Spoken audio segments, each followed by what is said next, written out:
Hey lovely people, I'm Sherry, 26 female. Let me tell you, I've lived enough to feel like I'm pushing 50. I'm about to spill some family drama that's been going on in my life.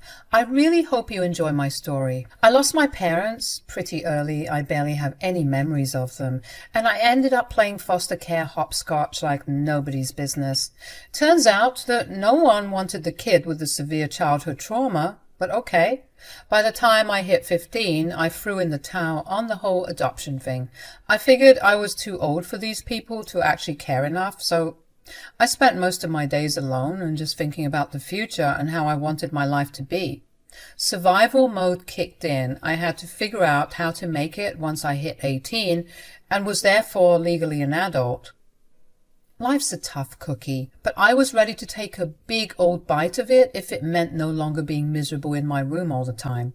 So I busted my hump, getting odd jobs in the neighborhood to squeeze out some extra pounds.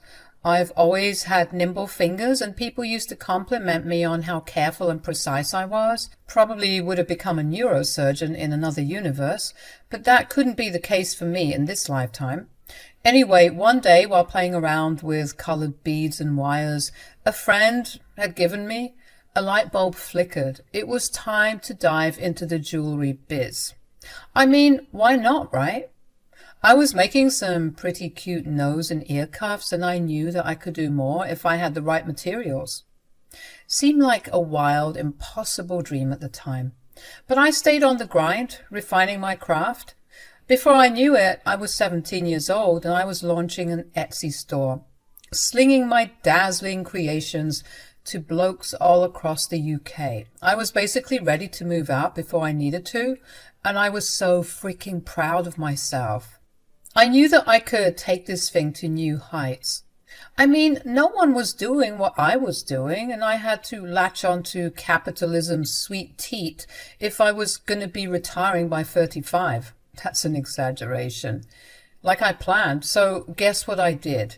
I worked even harder and smarter, proposing my business to potential investors, forcing myself through doors that were insisting on shutting me out and ear-lashing just anyone who would listen, really.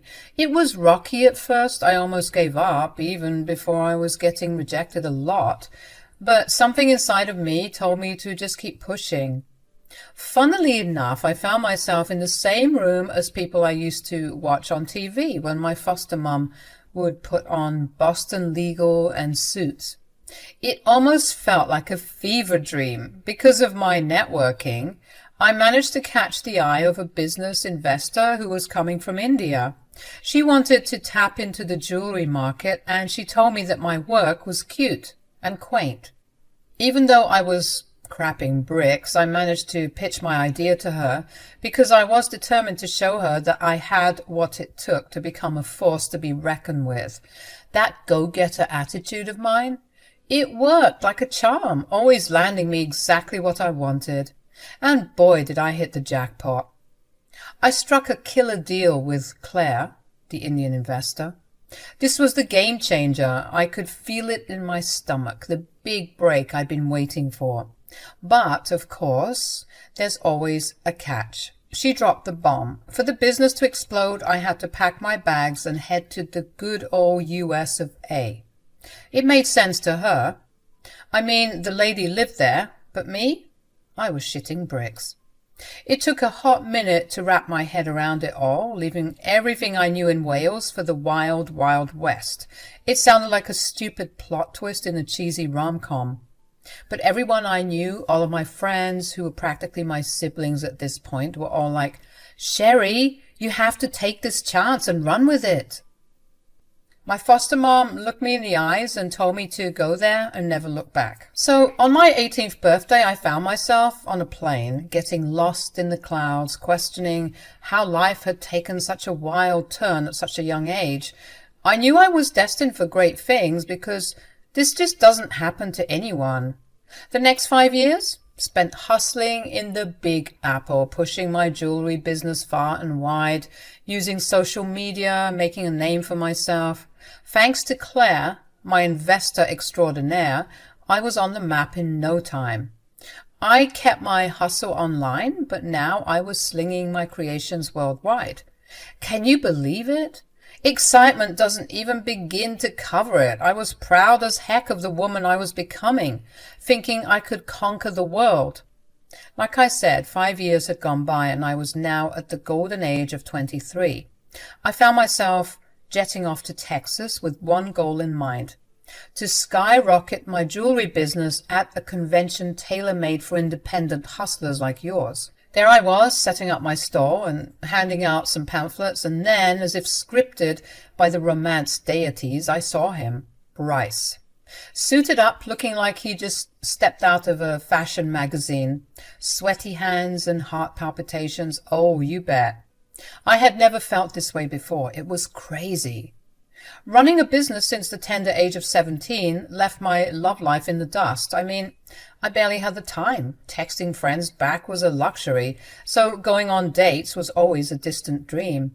I never opted to date, even casually, just because I didn't have the time and I didn't want my heart to be broken. Not very good for business. But seeing Bryce, it was like all those rational thoughts took a nosedive. Without a second thought, I found myself shuffling to his store. He didn't exactly give off the jewelry-making vibes. It seemed more like he was the helping hand to a friend. I'll admit I was super shy and awkward at first. Yet I managed to crack a smile and even a belly laugh from him. Score. We kept chit-chatting for a bit more, and in the end he did the unexpected. He asked for my number. You wouldn't believe how excited I was when Bryce just wouldn't stop calling and texting. It was like I'd cast a love spell on him or something. Cloud 9? More like Sherry in the stratosphere. He went above and beyond, even flying to New York for our dates. Months of casual dating turned into something more, and Bryce was ticking all the boxes: charming, sweet, kind, and most importantly, madly in love with me. So when he dropped the big question after 3 amazing years of being with him, I was over the moon. Cabo was where it all happened, on my birthday, with roses and a heartfelt proposal. Tears, the kind that's so unlike me, just flowed. Bryce had this way of turning the right cogs, making me feel soft and loved. We finished up the birthday and proposal celebrations, and we were soon after on our way from Cabo to Texas, ready to share our joy with his family. I was nervous as anyone would be, but I had even more cause for concern because of a certain someone who didn't seem to like me. Babe, are you sure your mom's going to be okay with this? Sherry, I promise you she'll love it. But you know how she acts when I'm around. She's just being a bit overprotective, you know. After all, I am her son. I know. It's just, she scares me, you know. I understand, babe, but I know her, trust me. All of that passive-aggressive crap she was doing is going to melt away the moment she sees that ring on your finger. She'll know for sure that I'm being serious and that I want to spend the rest of my life with you. Okay, babe, I believe you, I guess. A couple of days after settling back into Texas, there I was, stomach churning, seated at my soon-to-be mother-in-law's dinner table. Elnora had no clue about the storm brewing within me, and she carried on with her usual treatment. She was the nice, nasty Regina George type, always looking for an excuse to bully me without any real reason. At first, I thought it was just the typical hostility you get from in-laws out of protection and care, but that wasn't the case. Growing up in foster care didn't exactly expose me to different personality types. I used to think people like her only existed in the movies. Boy, was I wrong. She had this art of poking and prodding, just enough to feign innocence when called out for her rude and weird behavior. I'd always been a bit of a kiss-ass despite it, though, hoping she'd warm up to me and that I could kill her with kindness. But gradually, I caught on to the fact that if I was going to play this game, I would lose every time. The lady just didn't like me, but she sure knew how to cloak her aggressiveness in passive behavior. So, how was your birthday trip to Cabo? Oh, it was wonderful. I wasn't asking you. Oh. I'm just pulling your leg, Sherry. Of course I was asking you. You're the birthday girl, after all. How old are you again? Pushing 30 now, huh? Mom, stop it, please. Oh, Sherry knows that we're just joking, right, Sherry? Never mind that. Tell me all about it. God, I wish I tagged along. I could use a vacation. Cabo was perfect, Mom, and what made it even more perfect is the fact that Sherry had said yes to something I had been thinking about for a while now. Oh, what was it? Did you ask her to get that nose job I've been talking about? Seriously, Elnora? Oh, hush, you're so sensitive. Don't keep me waiting any longer. What's going on with you two? Bryce looked at me, a silent cue to spill the news, and I slowly pulled up my hand to show her the ring. His face lit up with obvious joy, while I was still a bit nervous, waiting to see how his mother would react. As for Elnora, her reaction was harder to pick apart. She just stared at us blankly, seemingly processing everything. After an awkward silence that felt like ages, Bryce, unable to contain his excitement, asked his mom if she was okay. Then, unexpectedly, Elnora burst into laughter. We exchanged confused looks, wondering what was going on in her mind. She started talking about how we got her good and warned us not to pull pranks at the dinner table. And this is when Bryce's mood took a sharp turn. He got super pissed at his mom. He yelled, questioning why she couldn't take anything seriously. He told her that a normal mother would be happy for her kid instead of laughing and passing it off as some joke. Elnora, looking desperate, tried to cover her tracks, claiming she was just overwhelmed by the news and that she was actually quite happy for both of us. Yeah, right. As if I wasn't surprised already, Bryce dropped a bombshell. And another thing, I don't think I'd have to say this, but considering how you're acting, I might need to, just so we're on the same page. Bryce, honey, I didn't mean to upset you. I was just... Let me finish. The way you've been treating Sherry is disgusting, and since she's my fiancée and soon-to-be wife, we'll both be expecting changed behavior. Oh, come on, Bryce. Aren't you being a bit too irrational? I told you. This is how Sherry and I joke, right, Sherry? Actually, Elnora, I've always had an issue with the way you speak to me. You talk down at me like I'm your lackey or a peasant, and I don't like it. I don't like it either. I just wanted to say that we would appreciate it if you started treating her with respect. Wow, I don't know what to say. How about I'm sorry? I apologize, Sherry. I didn't mean to hurt your feelings. I was shocked when Elnora actually apologized to me. It felt like a weight had been lifted off my shoulders. All I needed was an apology and changed behavior, and I was convinced that we could have a blast and be a big happy family. Something I never got the chance to have on my own.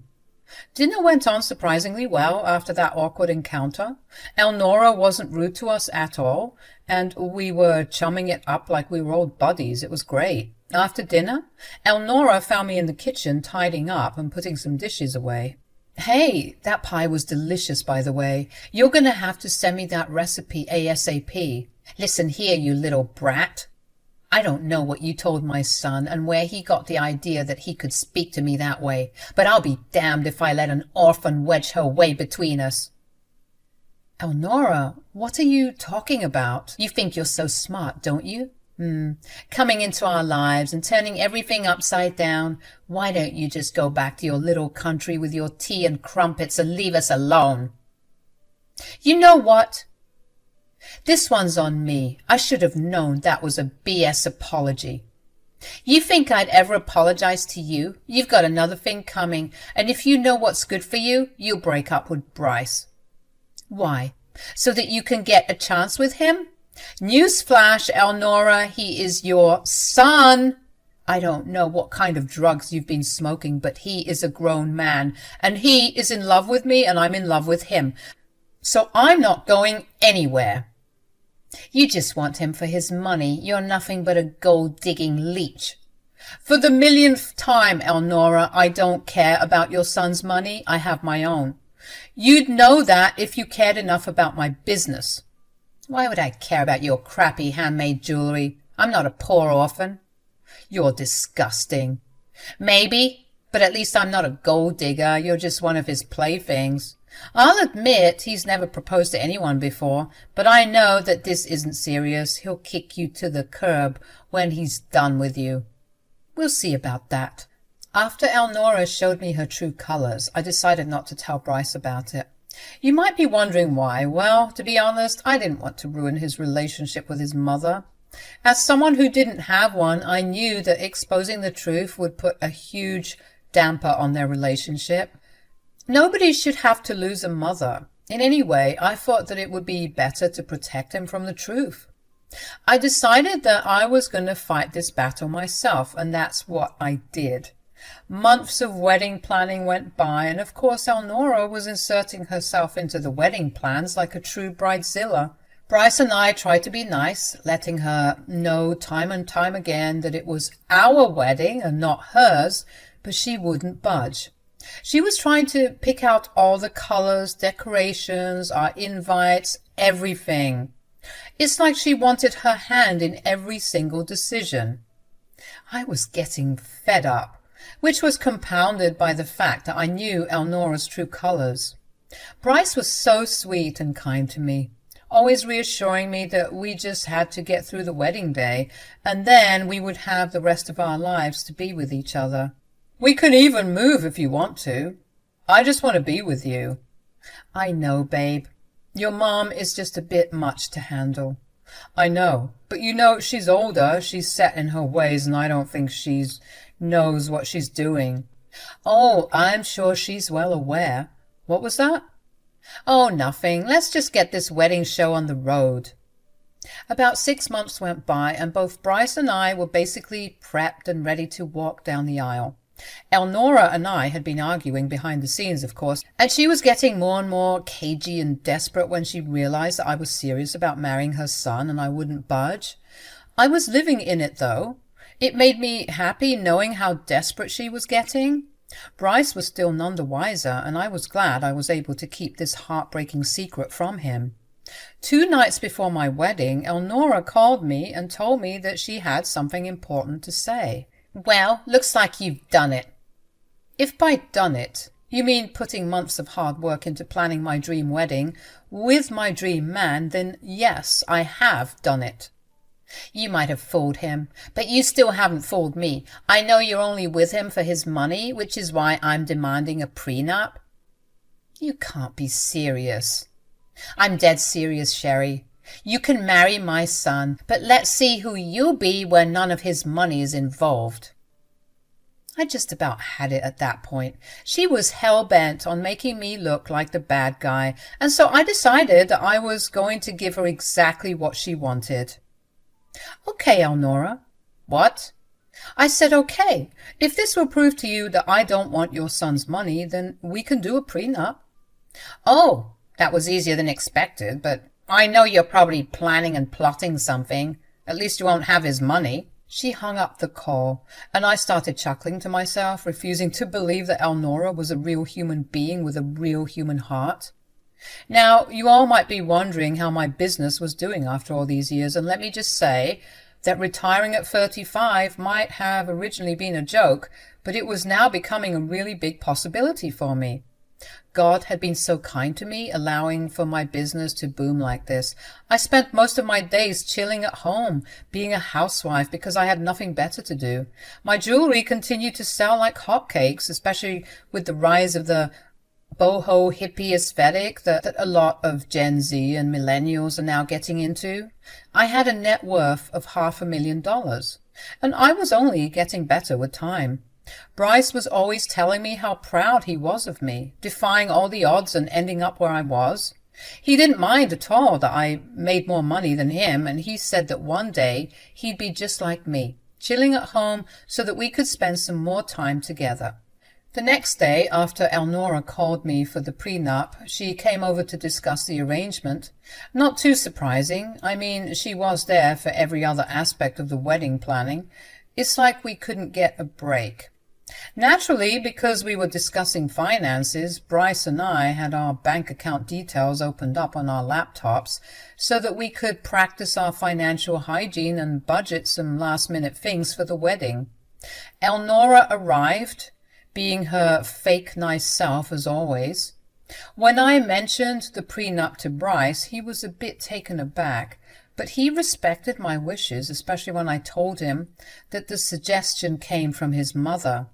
Like I said, Bryce didn't mind at all, so our meeting went well. After some time, he had to leave because he had some business to tend to, as well as seeing a lawyer about setting up the prenup officially, leaving me and my mother-in-law alone in the house. Elnora started laughing, saying that she ruined my plans, but I just rolled my eyes at her. I was closing my tabs, getting ready to go back to my office and tend to my own business, when Elnora turned pale all of a sudden. "What's the matter? Are you sick?" "Oh, nothing. I just thought I saw something. Must be my eyes playing a trick on me." "What did you see?"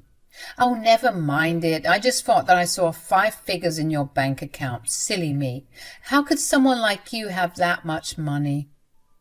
I just laughed for a bit as I reopened the tab to show her that her eyes weren't playing any tricks on her. Sure enough, my bank account balance was showing $650,000, and to add insult to injury, I had just received some orders which were totaling an additional $10,000 from my business. When I looked at her face, it looked like she had seen a ghost. She started stuttering and stammering, acting like a damn fool. But how? What? Since when? How is this even possible? You should really start taking an interest in your in-laws' businesses. You always thought that I wasn't making enough money, but you'd be shocked to know I have more money than your own son. Maybe the prenup thing wasn't such a bad idea. I love Bryce, and God forbid anything happens, but with money like this, it's always smart to protect my assets, so really, I should be thanking you. No, Sherry, you've got it all wrong. The prenup was a bad idea. What sort of marriage has prenups anyway? You two will be fighting all the time. It's a bad idea. Oh, please, you're only changing your tune now because you saw my bank account. What? How could you accuse me of that? That has nothing to do with this. Okay, so you don't mind the prenup then? Of course I do. It was a bad idea. We should undo it. I'm sure there's still time. Let me call Bryce. Save it. The prenup is staying. You never cared about us, did you? Why don't you want to let the prenup go? You were fine with not having a prenup until last night. Why are you being so stubborn? True, but like I said, you've opened my eyes. I'm sorry, Elnora, but I want to save myself from a gold digger. Yeah, doesn't feel so nice when the tables are turned, huh? But I guess that's just how karma works. Elnora was having a really tough time processing how serious I was about the prenup, but she eventually left my home in a huff and a puff. The next day was my wedding day, of course, and Bryce had informed me and some close friends, including Elnora, before walking down the aisle, that the prenup had been officialized. My wedding was a blast. And what made it even sweeter was catching glimpses of my scowling mother-in-law. She was not having a good time because she knew that she made the biggest mistake of her life asking for that prenup. Karma sucks.